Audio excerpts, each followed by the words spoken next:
Today, joining me right now is Ernst & Young Global Chairman and CEO Carmine Sibio. Carmine, it's great to see you. Thanks very much for being here. Well, let me get your take on your clients and on business today, because there's certainly no shortage of things to worry about, from the supply chain issues, the Federal Reserve raising interest rates, worries about recession, and then add on to that the market's volatility. What are you hearing from business right now in terms of how they're dealing with all of this? Maria, first of all, thank you for having me on. We miss you here in Davos. It's, believe it or not, there's no snow. Look at the background. It's green. It's very different here in May. Yeah, and it's beautiful. The snow's gorgeous. I'm sorry I'm well. not there, Carmine.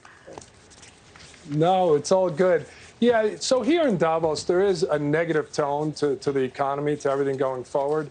You know, I would say there's four big issues that are being talked about. One's obviously the economy. I can get into that in a second. Two is Russia, Ukraine. There's a lot of conversation here in terms of what's happening there. There are a lot of parliamentary people from Ukraine here explaining what's needed and so forth going forward. So that's been very interesting. And then, the third is China, everything around China, what needs to be done, what will happen in the future. And the four is sustainability, and how does business really help in terms of getting to a sustainable outcome for companies going forward. I'd say those are the big four areas, but probably the economy is a big dominant conversation, Maria, and most people feel that we will go into a slowdown. 35%, I think, of the economists out there predicting a recession.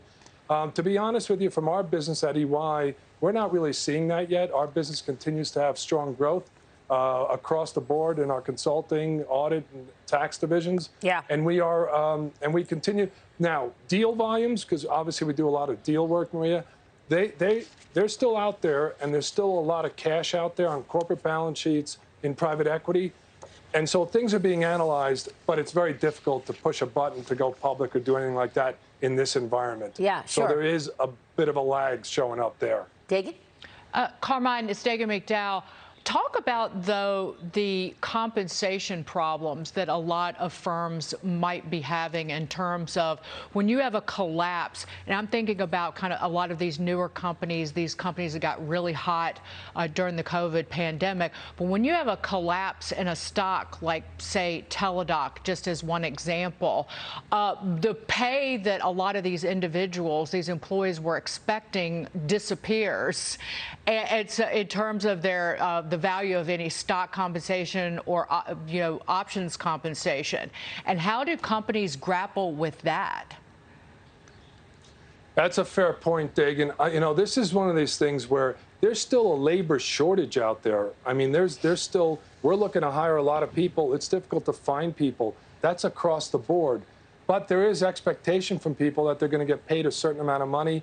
Minimum wages are going up everywhere. So I do think this has to get balanced out.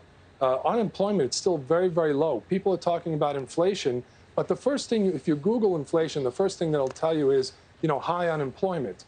Now, unemployment, I think, will have to go up, but it's not going up so fast. There's still a lot of shortages. Companies are looking for talent everywhere, including tech. But to your point, I do think this has to kind of equal here.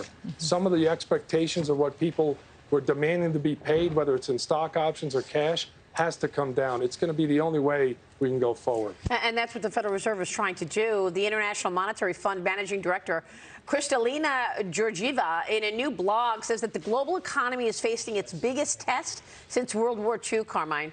And you just mentioned one of the big issues for business, this tight labor market.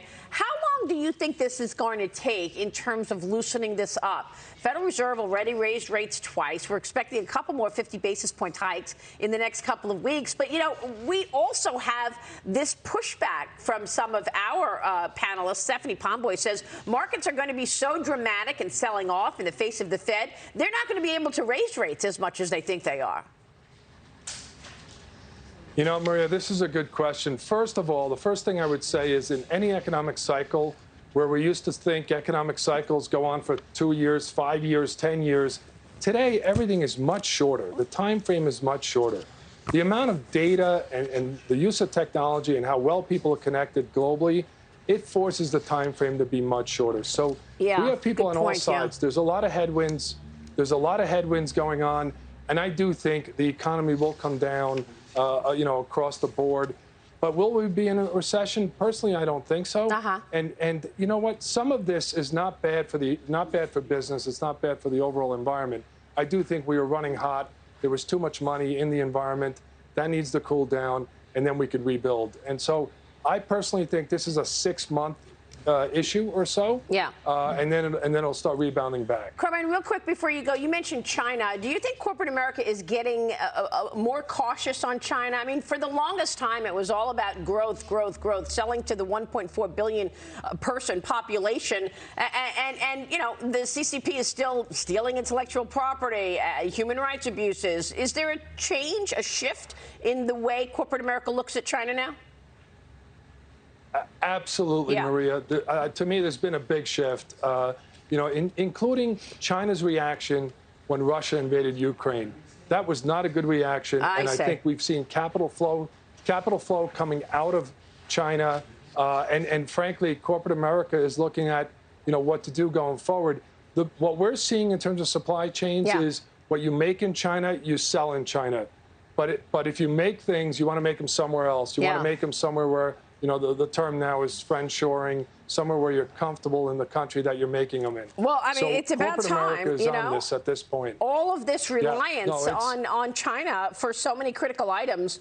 So that's a good thing. Carmine, it's great to catch up. Please come back soon. Good to talk with you, sir. Thank you. Great seeing you. Thank you. All right, Carmine Sibio joining us, EY Global. We'll be right back.